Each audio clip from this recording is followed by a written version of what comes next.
Ladies and gentlemen, welcome to the Hyperconscious Podcast. Alan, what is hyperconscious? Once you understand why something is the way that it is, now you have the power to change it. Great conversations with great people and great questions are the keys to the kingdom of unlocking your consciousness. Every single action that you do starts as a thought. When you control the way you think, you will control the way you act, and you will control the way you live. That is hyperconscious.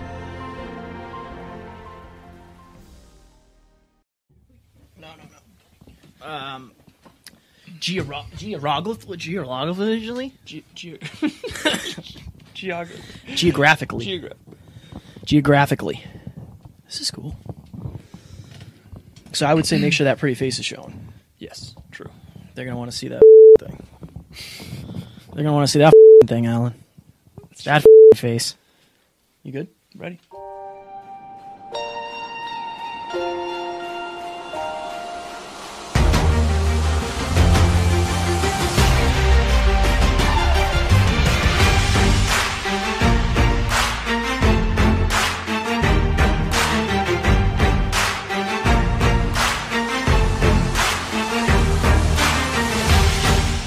Ladies and gentlemen, welcome back to another very special, as always, episode of the Hyperconscious Podcast. So we got a lot of good feedback when Alan interviewed me. So today I am going to interview Alan. I know it's interesting. We were doing a little preamble before, and number one, episode 1, was you and I. I interviewed you. Yep. So it's going to be interesting to see the difference. see the differences between then and now For both of us. But also, I was telling you how grateful I was for everything.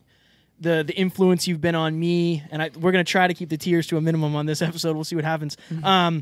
The influence you've been on me, the positivity you've helped me see, the support. We'll just fucking get into it. Okay, so as far as I'm concerned, you are one of the most, not pristine. You just do things that most people don't do. Like, you do so many things behind the scenes when it comes to personal development, behind the scenes when it comes to becoming the best version of yourself, behind the scenes when it comes to learning, behind the scenes when it comes to planning out your future, behind the scenes when it comes to setting yourself up for success. You're one of the most unique specimens I've ever had the pleasure of being around, and I tell you that all the time, so that's no surprise to you. But for the listeners, I literally couldn't put into words and examples what I'm trying to say, because there are just certain things that Alan does that nobody will ever know that he's doing until everything makes sense, if that makes sense. So when it comes to planning your future, when it comes to being motivated for why you do what you're doing, how did you figure out the necessary steps in order for you to get to where you want to be? Humdinger. Right. First of all, thank you so much. You're very welcome. For all of that. It's interesting. I know you say that a lot, but it's never been said quite so eloquently or in depth as that. That was dog shit the way I said it, honestly. I can't even think of the word I was trying to say. So. Pristine? Yeah. I'll take pristine. That's not what I wanted, but... No, I appreciate you so very, very much. You're very welcome. How did I know to take the steps now for a brighter future? I think that growing up, early on in my life when I was 2, my father passed away. And because of that, I think that my family, my immediate family in particular, my sister, I have a older sister rather, and my mom, were in a lot of pain. And I've since started using the quote, when you're in a lot of emotional pain, you can either escape into a vice or develop a virtue. And I think we've all been on both ends of those spectrums in different times in our lives. I certainly have. I think I've always been future-oriented, mostly because some of my present and my past has been so painful. So that's the short version. And for the listeners, the thing that I think makes that valuable for them is if you do feel like you don't think enough about your future or want to create a brighter future for yourself, maybe you did grow up in an environment that was very happy, and that's good. But I do think that it probably wired you with what I would call a present tense orientation rather than a future orientation. And I think that we all need to be balanced. In other words, I always say learn from the past, enjoy the present, but focus on a brighter future. And I think that my focus has always been on a brighter future, not because I'm something special necessarily, but because my present and my past were, at times very painful. So when it comes to your future, you literally, we were talking about this in the preamble, every single thing that you do right now, I spit again, is for the future. You almost don't do anything that's comfortable in the moment. I think that that's very, it could be very overwhelming to people hearing, but I think that it's one of your biggest strengths. And I also know that it makes you feel a little bit like an outcast. I can understand why, right? I understand those feelings. I know how that feels. Yeah. But how do you know so well in your heart? How do you have so much belief when it comes to the fact that you know you'll succeed? Because we've had conversations where I said, I've been doubting this, and you said that literally has never been a doubt in my mind. Yeah, and I was blown away by that. That is a moment that I actually said that to one of my clients not long ago. It's just, I think we should tell that story briefly, probably. So Kevin and I were driving home from Boca Raton in Florida. It was a 4.5 hour to 5 hour drive, and we had a hell of a day. I don't know if you did the sled push that day or not, but we basically were up early with Eddie Pinero. And I think we went and podcasted with the Wade and Phil, 2 Marines, 1 Mike. Yep. And it was a hell of a long day, and we were on our way home, and Kevin turned to me, and we're kind of like laughing a little bit about this. We're always having a good time. And even in the midst of the struggle, honor the struggle, you said, it would really suck if we weren't successful when we're doing all this work. And I had a moment where I was like, holy shit, I've never even once considered not being successful as a possibility. And I think that's and you turned to me and basically said, and that's why you're weird, or something like that. Like, that's why you are so different than most people. I don't know. The question was, where did I develop that? How do you... It's like, okay, when you go to the gym, when I go to the gym, that's something that we're proficient at. For sure. If you say, go do a leg day, I know exactly what I'm going to do. I know what it's going to feel like. I know what reps I'm going to do. I know what weight I'm going to do. I know how it's going to feel more often than not. When it comes to success is it's an interesting target. It's always moving. It's always shifting. Who knows where it's actually going to end up?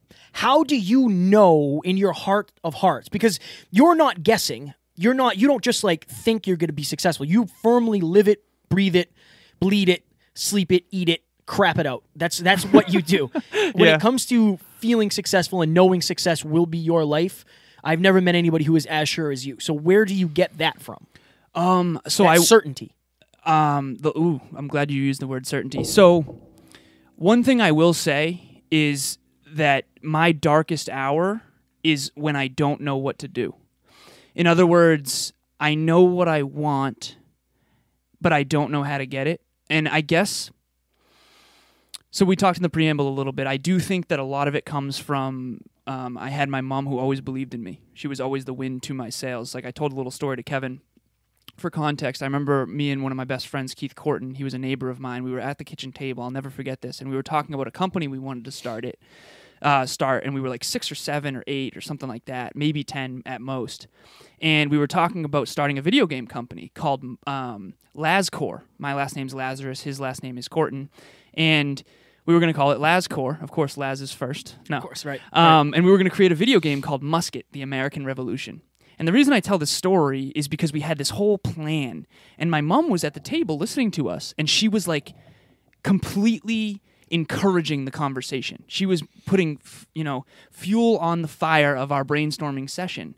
And so my mom always taught me, I would always, when we would get in trouble, she wouldn't just punish me and put us, go to your room. She would always come and lecture us.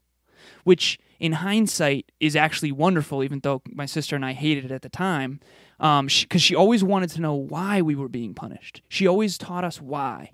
And I think that what that created in me is a higher level of awareness around success and especially the believing in myself part. So I think that, success and self-belief they go hand in hand. In other words, when you believe in yourself, you're going to take action towards something, and then you're going to get a result.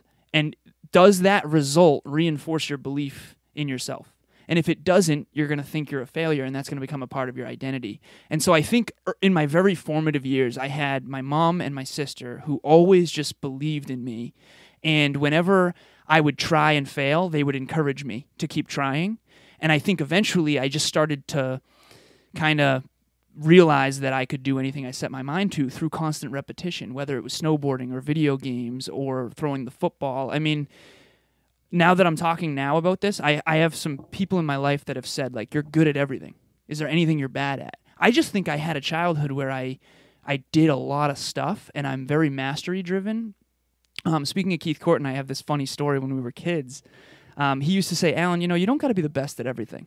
And I said, no, Kiki, you don't have to be the best at everything. I fucking do. I don't think I swore at that time.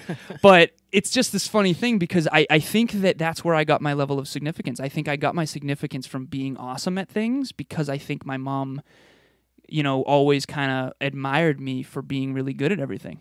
So for you, in order to design a path to success, you have to know what success is for you. Yeah. How did you figure out, because everybody's success is different. Everybody's bullseye is different. The top of the mountain for everybody has a different view. 100%. What is your idea of success, and how did you determine that? How did you determine that if I was to die, if this was it, if my last day was on earth was today, and I could say, I'm this, I'm this, I'm this, I've done this, I've done this, I've done this, I'm happy with that. How did you come to that, and what is it? Oh, that's such a good question. So, first and foremost, I want to say that it evolved over time, as all things do. And for the listeners of this podcast, you know that I have the true north around my neck, and I ask the question of what never changed. And I think that, for me, the one thing that never changed is my belief in people. One thing that used to always bother me, if you want to know where your purpose is, figure out what breaks your heart. For me, it's wasted potential. We've talked about that. Not only in others, but in myself. I can think of so many instances right now on the top of my mind of people that could have been anything and ended up, either dead or on drugs or, very, miserable and unproductive. And that breaks my heart. So go figure. Now my mission and my purpose is to believe in others and get them to believe in themselves. And more importantly, believe in a brighter future on their own terms that they can then work towards. Because it's the building that matters. It's the building that's going to influence those you love and that the progress that's going to make you happy and fulfilled.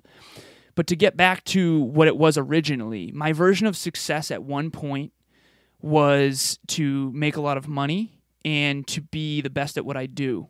So I remember one of my earliest dreams, Steve Jobs was a huge role model of mine, hero of mine when I was back in college. And I remember I wanted to be a Fortune 50 CEO.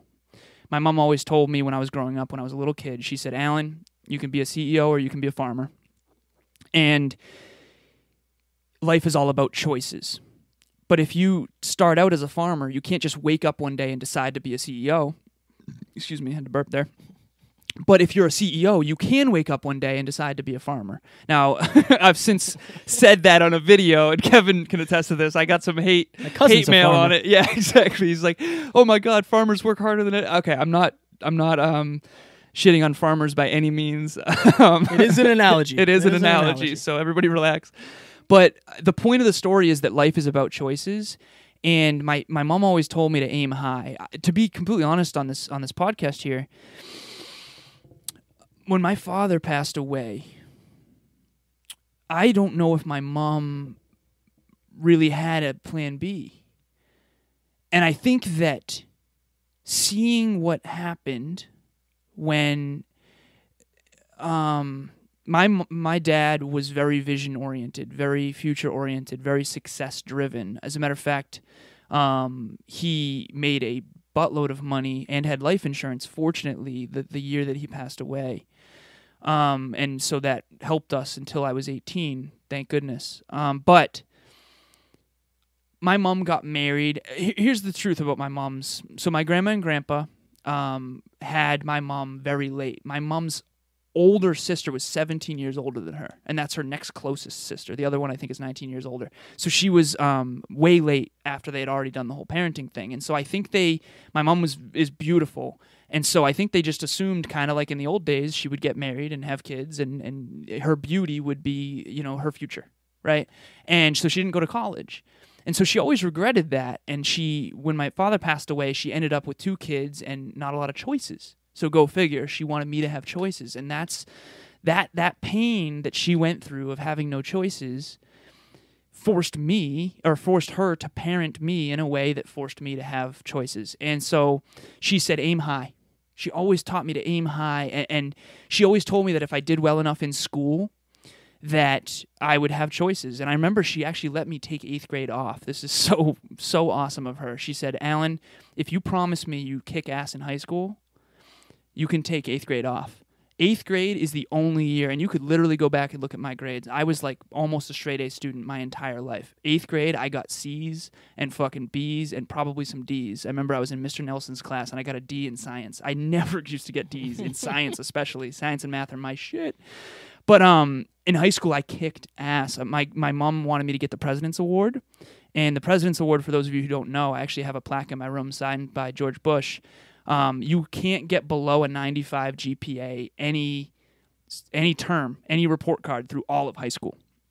And I didn't, and that was hard. I remember I was out of school for like 3 months at one point, like super, super sick, and I still managed to get a 95 GPA. I was out of school for at least 2 full months. I had to quit all my sports, and it was a really, really dark time. But I always had those goals that my mom told me, like, if you want, and here's the truth for the listeners too, like if you want to have choices in life, you better be really fucking good at what you do. And you better be driven, and you better be disciplined, and you better be smart too, especially in this world now where if you're doing stuff with your hands, like automation is coming, folks. When self-driving cars are coming, like the whole trucking industry is going to go away. Like the future technology is taking jobs, and if you don't retool, that's kind of part of my mission. It's like helping people retool and be future-oriented, because if you aren't ahead of that curve, you're going to end up in a tough spot with no choices. And I don't want to see people there, because I lived there for a long time. So what is success for you? Like I don't know how many years down the road it is, but when you decide, okay, I don't think you'll ever decide, like, oh, this has been enough. Nope. No. Okay, so when you're on your deathbed, right? Let's reverse engineer regret. Okay. When you're on your deathbed and you're thinking to yourself, okay, this might be it here. I'm laying in the hospital bed. This might be my last few days. What would you regret if you looked back and your life didn't consist of? Oh my, that is one of the greatest questions I've ever been asked. What would I regret? I would regret having something in my heart that I knew I should act on and not acting on it. I would regret not saying sorry to someone that I love for making a mistake. I would regret not chasing my dreams. I would regret not maximizing my potential. I would regret not overcoming vices and developing virtues. But I think what I would regret most is living for myself instead of for others. I think that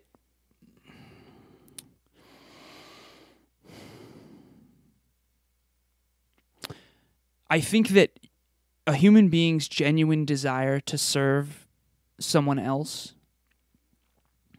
is where their greatest potential lives. And I think that that's where their purpose lives. And I think that it's all unique to us as an individual. And it's usually predicated on, I think, what your deepest pain was. So the thing that I would regret most is if I looked back and took things for granted and if I took people for granted, I can tell you in my life the things that I've regretted most are almost always, not even almost, I'm just going to say always. The things that I regret most are when I took a person, place, or thing for granted. Especially person. Interesting. Yeah. And so my goal is to not ever take the people, places, and things in my life for granted. So when it comes to the term of impact, if we're using impact as a term, if we're using impact as a measurement, you want to be your unique version of Tony Robbins, your unique version of Greg Plitt, your unique version of Kevin Palmieri, whoever it may be. Yeah, especially that last one. Soft. What do you want? What do you want to accomplish in terms of that? In terms of a professional life, in terms of an influencer's life, in terms of a speaker, in terms of a model, in terms of all of those things, a coach, whatever it is, like what. You always say, I think was it Greg Plitt or was it Steve Jobs? It's what you do in the dash. That's Greg Plitt. Greg Plitt. Yeah. What do you want to do in the dash in terms of that, in terms of your professional life? I think that the amount of people that I can get to... I heard a quote once by John Maxwell where he said, "You cannot fix a broken world until you have a broken heart." And it's really easy for us to sit here and talk about this. But I think that when you're in that dark hour, when you feel like you don't fucking matter, and you're in so much fucking pain, what do you do about it? So I want those people to find me. And because they found me, believe in their own brighter future in those moments. To me, I don't know if it's common for people to... I'll say this.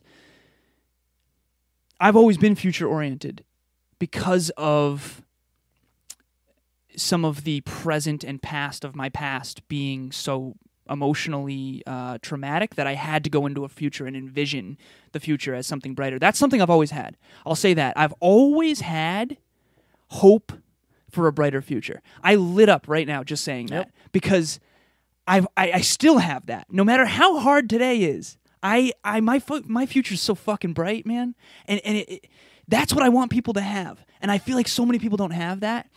Today can suck. The past can suck. You can make mistakes. But if your future's bright and you have hope, I think that's everything. If somebody's listening and they're having a shitty day and they don't feel like they have that thing, they don't feel like they have that thing pulling them, they don't know what impact they want to have on the world. What can you say to them to help them realize and maybe help them design what a brighter future is? Yeah, reverse engineer regret.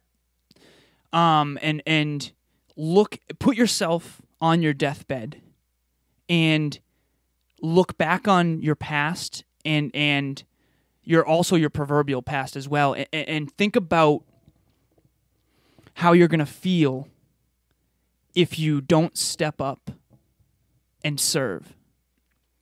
How you're going to feel if you take your health for granted. This is a big one. So I wrote a post recently that said I had to be fearfully ill and experience that to appreciate my health. I had to have my heart broken and experience that to value and appreciate being in love. And I had to almost lose my life to appreciate life.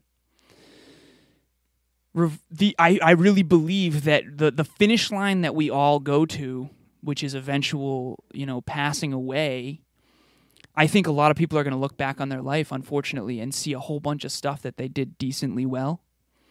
And what I hope for you and what I wish for you is not to have an easy life. I really don't. I don't wish for anyone to have an easy life. I hope you have a deeply meaningful one. And I think that creating the meaning is your job. That's your job. You have to create your own why. All my clients have I shouldn't say all of them, most of my clients, the ones that I've done this with, and some of the newer clients I haven't done this with yet, they have a purpose prayer. It's yours. It's no one knows what's inside you. And to get back to your original question, reverse engineer regret. What am I doing that I know I will regret one day? What am I not doing that I know I will regret one day? Who am I taking for granted right now that I know I will regret taking for granted? And your actions in your daily life should be predicated on looking back on your life saying, I created and did something magnificent that really solved someone else's pain, allowed other people to live a better, healthier, happier, more productive life. Like, that's my main focus. Like, I've talked to Kevin a lot about my theory on a vortex of influence, and I'll just break this down for the listeners. So, one of my heroes, as you all know, is Tony Robbins. I'm in his vortex of influence. When I found Tony Robbins' TED Talk, Why We Do What We Do, by the way, greatest TED Talk of all time, in my opinion. Definitely look that up.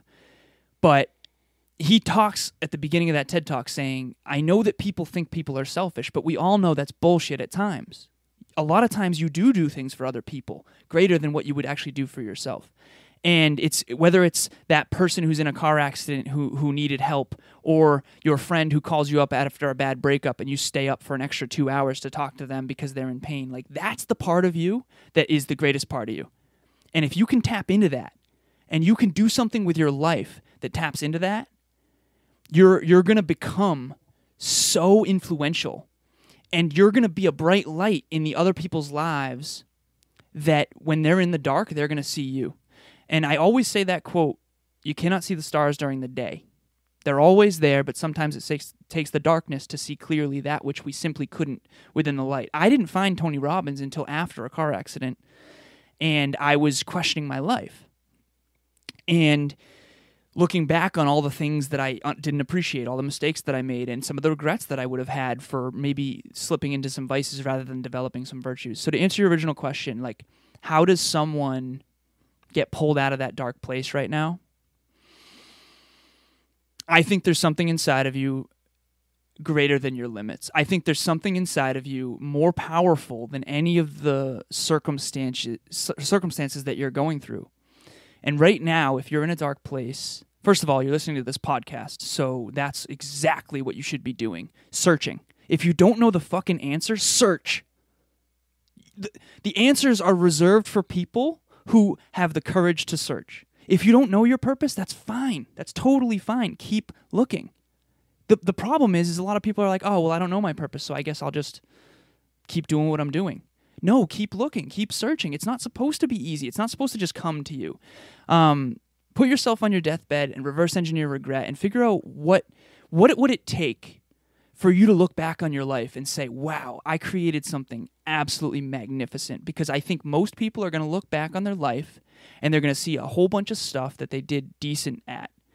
But I would much rather look back on my life and say, I did these few things with magnificence. I think I have tons of things going on in my brain right now, thinking of questions to rattle off. But I think it's interesting because I feel like most people, a lot of people, not most, I don't want to say most because that sounds bad, and I don't feel that way. When I say most people, it's because it brings me pain to realize that I think the majority of people aren't as happy as they portray or think. But it's almost like a lot of people are trying to just kind of tread water. Yeah. You know, and that's one of the biggest things.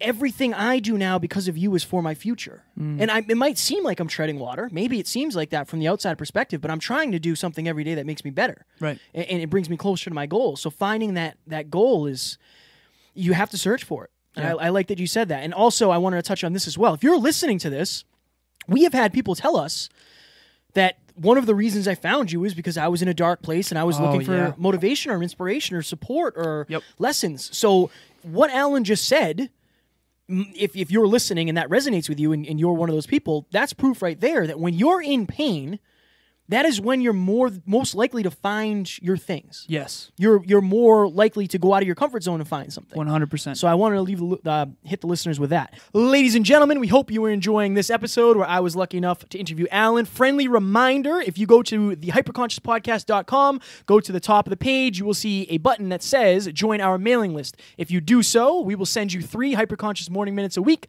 Monday, Wednesday, and Friday, to kickstart your days right. You think we should get back into it? I think we probably should. All right. All right, we'll talk to you soon. Talk to you soon. Bye. So, in a weird way, this is always one of my favorite parts of the podcast, and we do this most of the time with guests, is from the sounds of it, you got it all figured out, like, you know a lot. You know a lot. You have a lot of wisdom. You've had a lot of lessons. You've overcome a lot of things.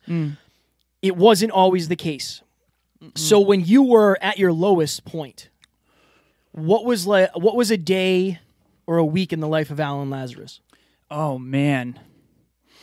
That's a great question, first of all. Great question. Because, again, this is the polished product. And nobody starts out polished. Nobody. Certainly not me. I'll tell you for sure, it was when I took people and my health for granted. So, for me, my darkest time of my own doing or in my life? Of your own doing. Okay, because that's very different. Because when I was a child, there were some dark times that was not of my own doing that I think a lot of us go through. I can tell you it was when I was partying a lot. I had an alcohol addiction. I'll just paint the scenario. All right, so I worked for a company called Sensata Technologies, and I remember we had Danielle Murr on the podcast. Yes. And I remember being hungover in my Volkswagen Passat at like probably 9:45 a.m. listening to the Hillman Morning Show. I think they end at 10. And after that, I would take a nap in my car for like an hour, and then I would go back to work. And no one knew, but I was drinking every night. So I would drive home from, I believe, Marlboro. This is the Sensata Technologies, just so people know, for context. I was a global product manager there. So this is a very high-end job that pays a lot of money, and you need to be on point for this job. And I was not. So talk about not maximizing my potential. It's not who am I becoming here. It's do the bare minimum here to get the paycheck. And so that's the opposite of how I live today. So that there's that. I would drive home every single day, every single night. I would leave around, I think, 6. And on my way home, I would pass this place called Lenny's Liquors. And I still flip them off to this day, by the way, because fuck that place. But I would stop and get a bottle. And then I would go to my buddy Kiki's house and play Twisted Metal and take shots. And Twisted Metal, for those of you who don't know, it's a PlayStation 1 game that we used to play as kids. And instead of creating a brighter future, I would escape into my past with him. I grew up with him. And I would drink anywhere from 5 to probably 15 shots, if not more. I would get drunk, and then I would go home, and we would do it again. And we did it basically every day for probably a month or 2. I don't know the exact amount. But every single day I would go into work hungover and hate my life. I still did, care about my job, and I think I had pure intentions, and I definitely learned a lot still at Sensata. Believe it or not, I had a great mentor there. Learned a shit ton. But that was my most miserable time. Now, what turned that around for me? Should I go into that? Of course. Okay, so for context, if you go back and listen, I think it's episode 24, Danielle Murr was on this podcast. And at the time, I was listening to Danielle Murr, and I remember thinking to myself, she's so smart. She knows so much, and she is. She's so articulate. She's so smart. She's funny. And I remember thinking to myself, like, what would it be like to be like her? I remember at one point that was just a dream, and I felt like such shit about myself. And so what turned that around for me is I was at the Providence Place Mall with my buddy Kiki. Kiki's coming up a lot in this episode. Shout out to you, Kiki, man. You're one of the best guys I know. You've always been one of the nicest guys ever, and I love you, brother. Him and I were in the Providence Place Mall. We went and saw, I believe it was 300, the second one. And it was a Sunday night. And this, believe it or not, was after I already started to try to get some positive change into my life. I think I started going to the gym again. I think I started to get a little bit of control of my alcohol.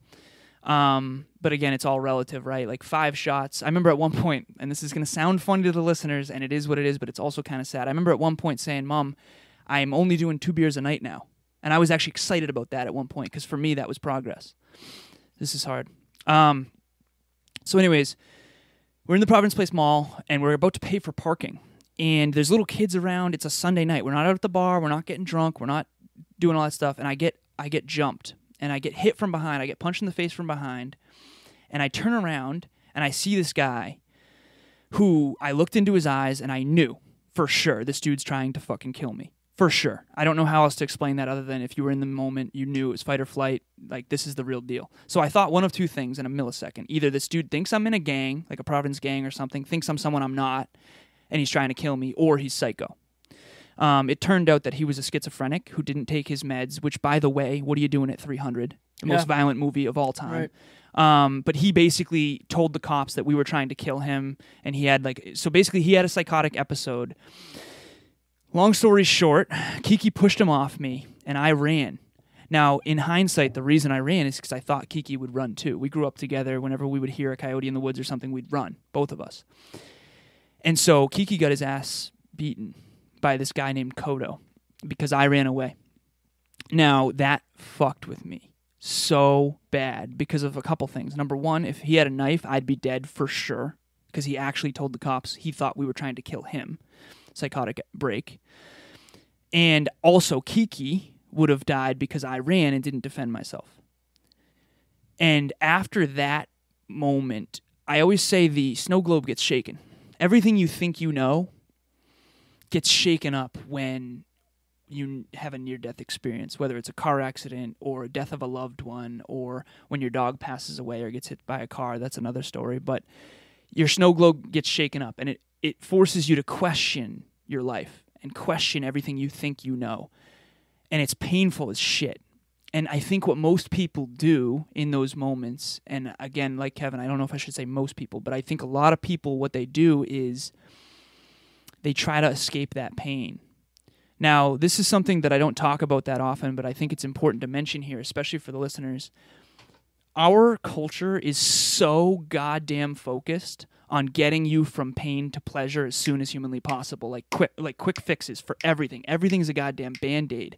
What if you actually sat in that pain long enough to contemplate your life rather than escaping into a beer like I did, or escaping into a Netflix series, or I feel like society is trying to tell us that we should be happy all the time. And I think that's absolute horse shit. You're not supposed to be happy all the time. You're supposed to question this stuff. And don't wait until you have a life or death scenario to question yourself, to question, why am I doing what I'm doing?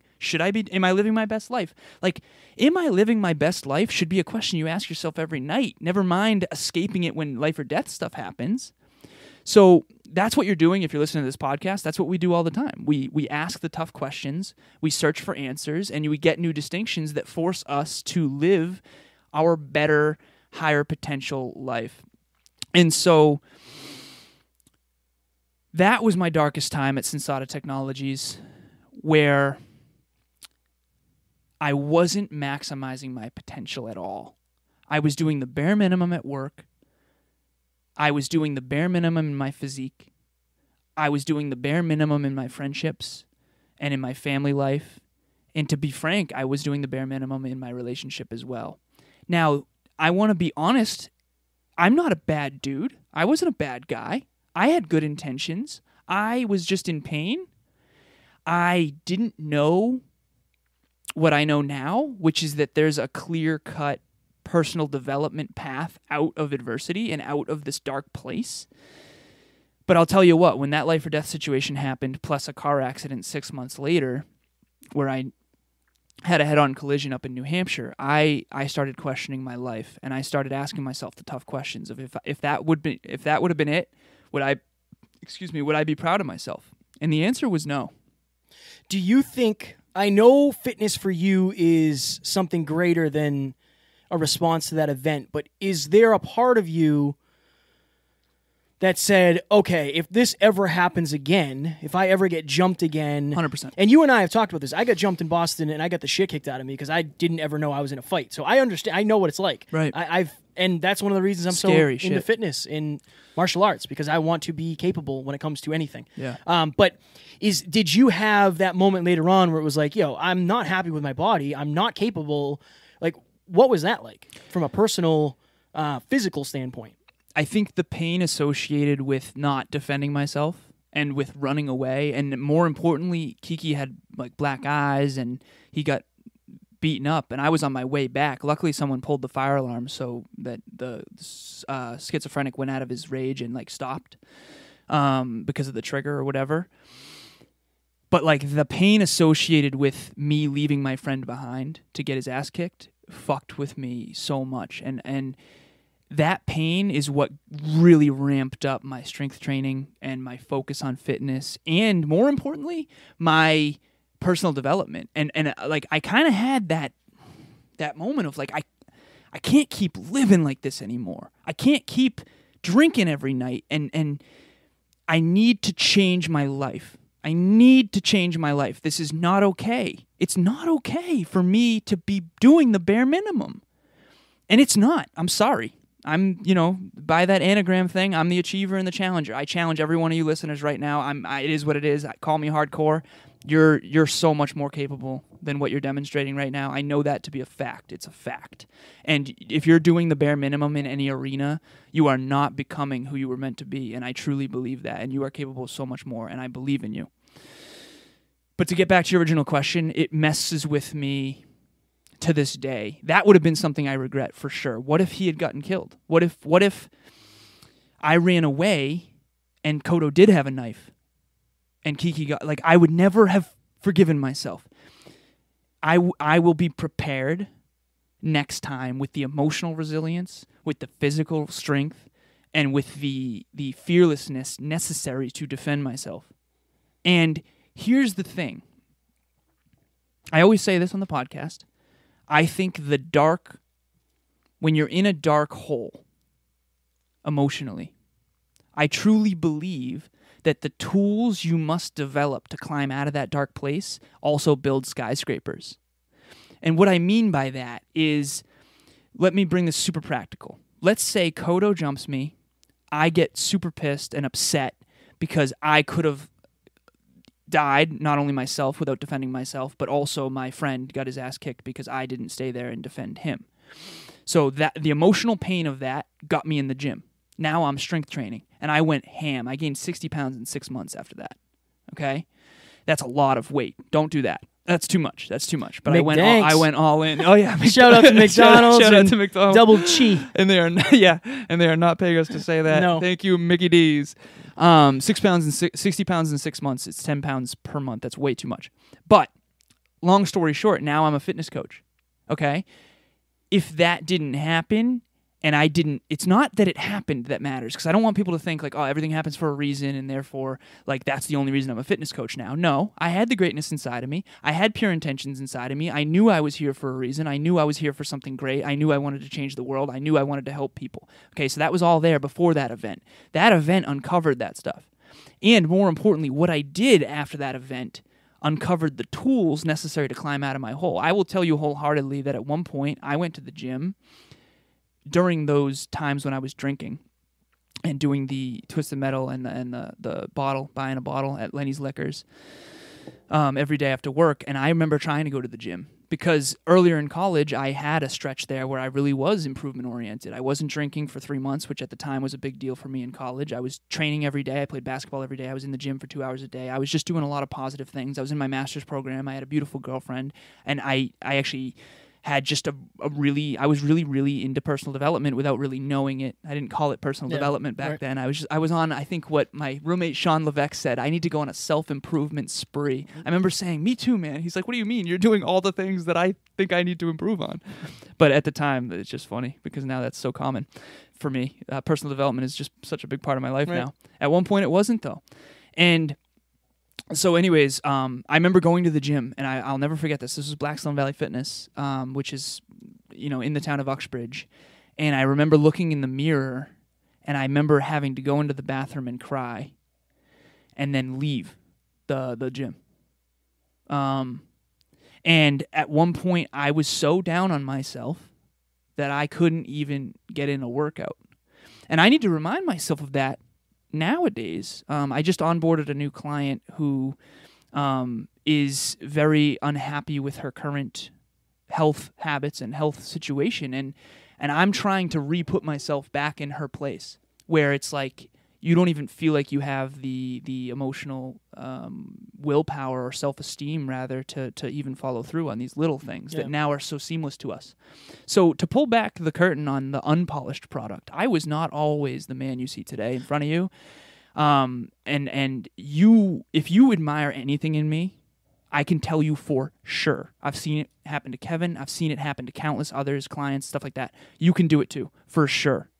You've got to find a deeper why that matters to you, and you've got to really read The Compound Effect. You got to read that book by Darren Hardy, The Compound Effect, and start making those small, seemingly insignificant choices that add up to drastic positive results. What is all this for? Like, why are you doing all this? Why do you want to change people's lives? Why do you want to be the bright light that they see in the dark? Why? What does that mean to you? Like, in the episode where you interviewed me, I want to be the person that people need. Like, I needed. I want to be that person. I want to be that thing you can grab onto when nothing feels like it's there. What is it for you? Because we talked in the preamble about that, and you went very deep into that. Yeah. So I was just thinking about the preamble. I think the main thing is I'll never forget when Evan Carmichael said the following phrase on this podcast. Do you remember what episode number? Oh, no, man. I think it was 96. Don't quote me on that, everybody. But Evan Carmichael, great episode if you listen to it. But this one thing he kind of said in passing has always stuck with me, and it always will. He said the following phrase. You are not capable of great things if you haven't suffered. You're just not motivated enough. I think that suffering is different than pain. I think that if I go to the gym tonight, I will be excited. I'm weird. I will be excited for the pain of the gym. It's not suffering, though. Suffering is when you don't have meaning. Suffering is when you feel insignificant and you feel like you don't fucking matter. That, to me, is real suffering. When you feel like you don't matter.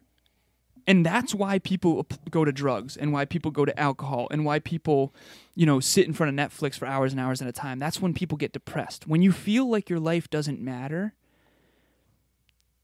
you are in so much suffering, not pain. If you listen to this podcast, I'm no pain, no gain. Get after it. Pain is not a bad thing. It's just feedback. If it doesn't, challenge you, it won't change you type of stuff. You got to be challenged. You got to be in pain. You cannot avoid pain and discomfort. But suffering's different. Suffering is when you think you don't matter and when you think when you have no meaning in your life. And to me, the deepest meaning is helping others in some unique way that leverages your strengths. And for me personally, it is getting them to believe in themselves and getting them to really realize, you can actually do anything you set your mind to, and you can actually live a better life than you're living right now through positive choices compounded over time. I have this quote, the mission statement for Alan Lazaros LLC when I first jumped into this entrepreneurial journey was, I want my light to shine so bright that it can be seen from even the darkest places, especially when all other lights go out. What I mean by that is when someone is in that deep, deep suffering, I want them to see a solution. And it's not a bullshit solution. It's a real thing. Personal development will save your life. It saved my life.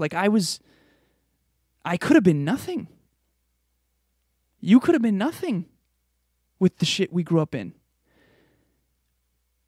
And personal development saved our life. And really, for those of you who don't know, and I'm going to say this right now, I'm bringing personal development to the education system, hands fucking down, no matter what it takes. The fact that we didn't learn goal setting, the fact that we didn't learn anything about nutrition or money, we eat food every day of our life. We use money every day of our life. It irritates me. I'm almost angry about it that we didn't learn goal setting.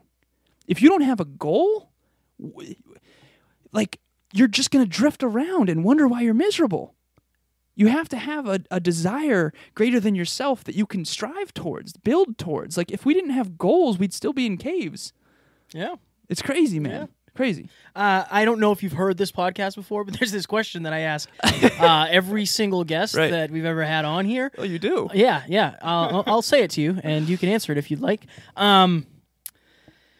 So, especially for you, knowing you as well as I know you, knowing what you've been through, knowing the changes that you made, knowing that the trajectory that you plan on achieving, we've been given this one life. 1 in 400 trillion, I believe, are the odds of being born. I can only imagine the odds of becoming world class. Oh, yeah. That must be some astronomical number. But, you've been given this one life. You want to live to 120, if I recall correctly. Yeah. So in minimum these 120 plus years of your life, what do you want to accomplish before you die? So the first thing I want to mention there, and great question, I've never heard that before. Thank you so much. I didn't see that coming. That's a real curveball. I believe it or not, I didn't even think about it in advance. So I don't have a prepped answer. I knew you wouldn't. But the first thing I want to mention is the fact that I have a goal of 120 years to live on this planet. It's not the goal, and this is for the listeners. It's not the goal. It's what it will make of me to achieve it. Think about this. Let's say I want to live to 120. Guess what? I have to hydrate better. I have to sleep better. I have to take better care of myself. I have more hope for a greater, brighter future. Therefore, I do more and act more and do. It's not about the goddamn goal. If I don't live to 120, whatever age that I do live to will quite literally be better just because I'm shooting for 120. Because I'm gonna have to eat healthier foods, go to the gym, take care of myself, right? So, for the listeners, set goals, not for the goal, but for what it will make of you to achieve it, and more importantly, set goals that will force you on a journey with the persons, places, and things that you love. So answer my fucking question. Right. Dancing around the tough one. Dancing around the tough one. What do I want to accomplish before I die? I want to inspire, motivate, and educate. I want to inspire people to get started. I want to motivate them to keep going. I want to educate them to better their best.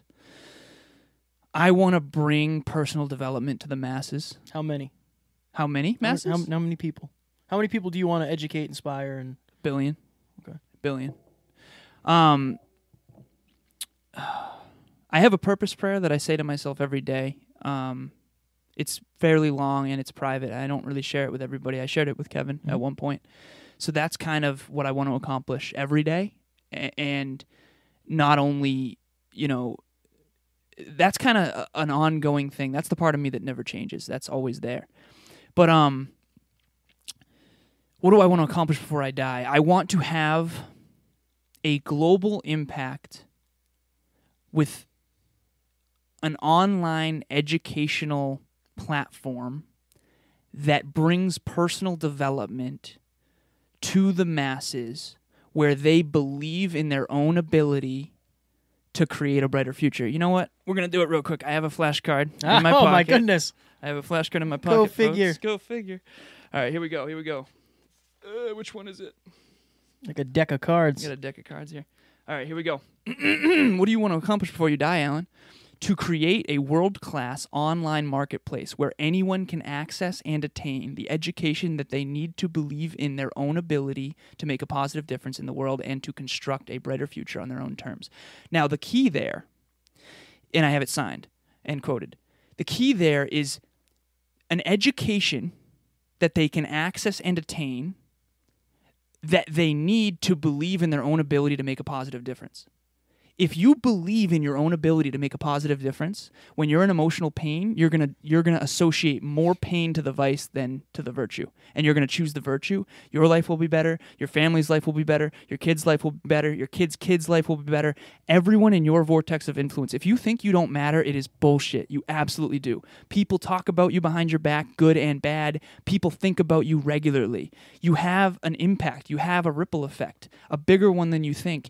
And my goal, my purpose, my mission is to get you to believe in your own ability to create the brighter future that's on your own terms. You have 120% done that for me. This is a question that just popped into my head, and I think this is something that we could probably ask future guests, but obviously since I know you so intricately and I know the things you've gone through and we've spent the last year and a half together, over the last year... Not Facebook officially. Not in a Facebook relationship. officially. No, we do not sleep together. No. No.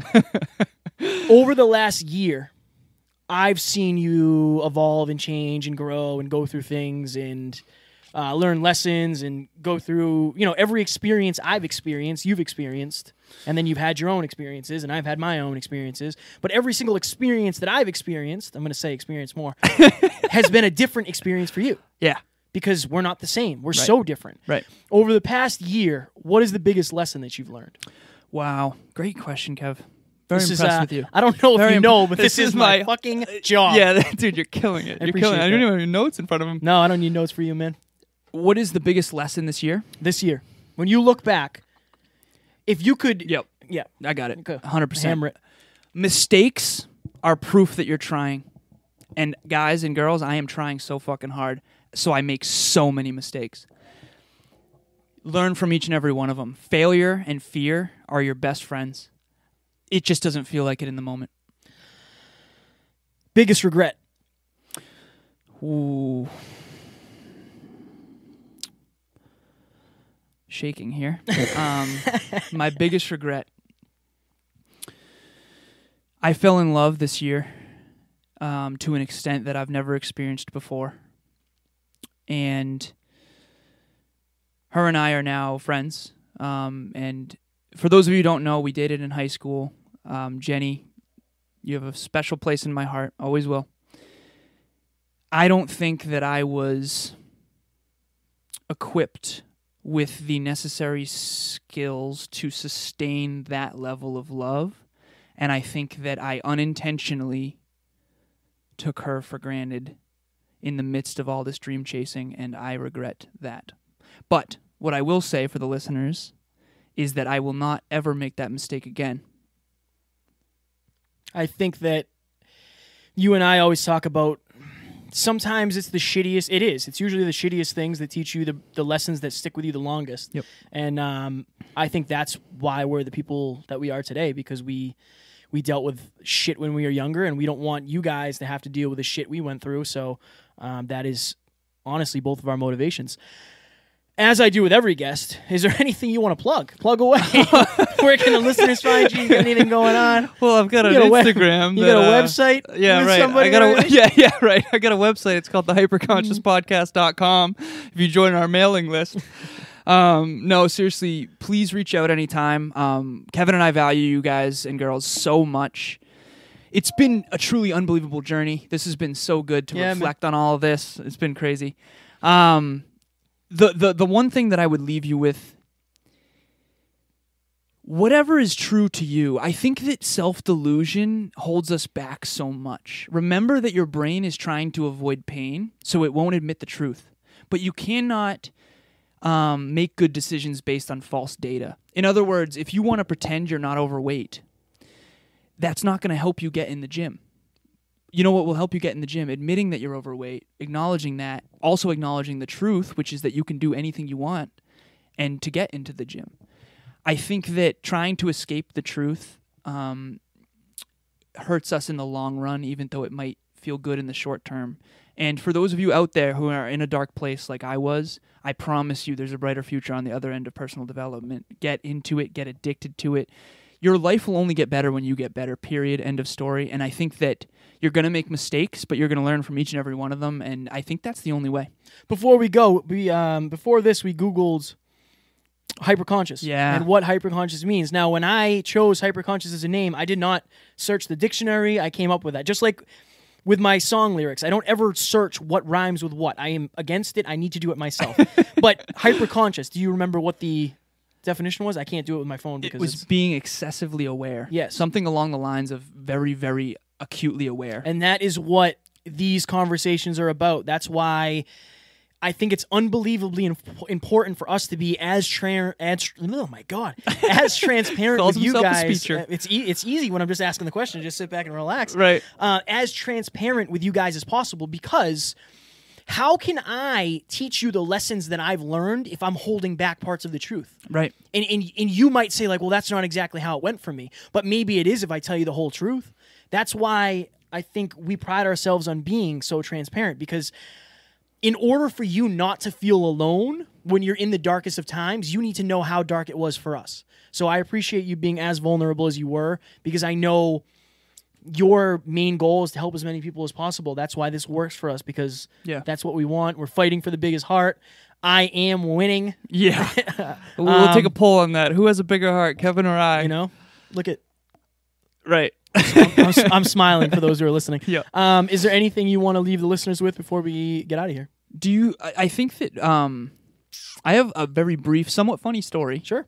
For what you said about hyperconsciousness, and we'll leave it there because I think that's powerful. So, I was at my ex-girlfriend Jenny's grandfather's 90th birthday. He since has passed away. Great dude. Had a lot of good talks with him.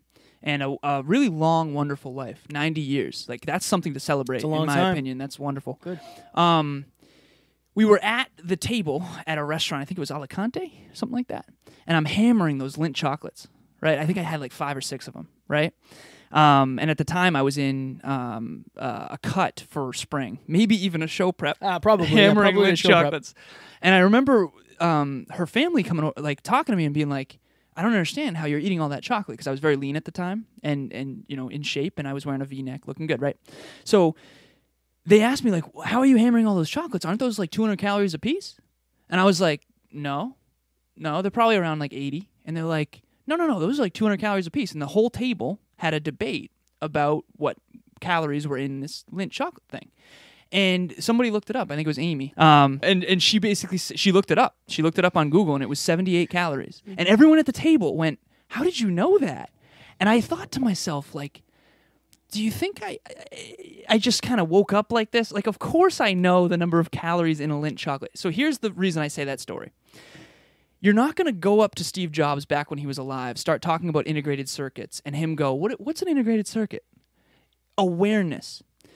Your success in life is going to be directly correlated to your level of awareness in a given arena. In other words, there's a reason why I'm in shape. It's not because I'm any better than anyone else. It's because I've raised my level of awareness around what it takes to be in shape. And you can do it too with any arena. Yeah. And that's why Kevin and I mastermind with other people. That's why we want to get around more podcasters that are successful. That's why we interview these guests with next level people for you guys, so that you can raise your awareness in all these different arenas and succeed in whatever that means for you. So the fact that I knew how many calories were in each of those blew their mind. But that wouldn't have blown your mind. It would have been like, of course he knows that. Right, why wouldn't he know that? That's why he's in shape. Well, right. the truth is, when it comes to, if you're listening, watching this, to you having your best life, to you making the most amount of money you can, to you being in the best shape, to you having the best relationship, to you having the best relationship with yourself, it's all up here. Right. And that's what hyperconscious means. It means you're questioning everything, and you're overly aware to the point where you can make little course corrections in your relationship, in your finance situation, and in every way. That's what hyperconscious is. Exactly. This is a one-stop shop where when you get your brain right, everything else follows. Yeah, and that's what it's all about. Right. So, ladies and gentlemen, we hope you enjoyed this as much as you enjoy every episode. This was very interesting. I really enjoyed this. I appreciate you being vulnerable AF for the listeners. And we will talk to you later. Talk to you soon. Bye.